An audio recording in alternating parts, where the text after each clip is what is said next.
এয়া চাৰিওপিনে যিহেতু বহাগৰ বতাহ বলিছে তেনেহ'লে আমাৰ গাতনো কেনেকৈ নলগাকৈ থাকিব পাৰি সেয়া কেতিয়াও সম্ভৱ নহয়। সেয়েহে তিনিওজনীয়ে ওলাই পৰিলোগে আমাৰ ঘৰৰ একেবাৰে ওচৰতে থকা পাহাৰখনলৈ বুলি। অকণমান বাৰু ডিষ্টেঞ্চ আছে, সেয়া কিন্তু আমি খোজকাঢ়ি হ'লেও পাহাৰখন আহি পাব পাৰোঁ।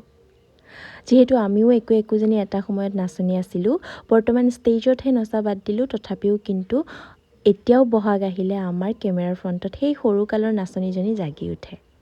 এয়া পাহাৰখন বগাওঁতে যিমান আমাৰ কষ্ট হৈছে, সিমানে কিন্তু এই ডেষ্টিনেশ্যনটো আহি পোৱাৰ লগে লগে সকলো দুখ ভাগৰ নাইকিয়া হৈ পৰে।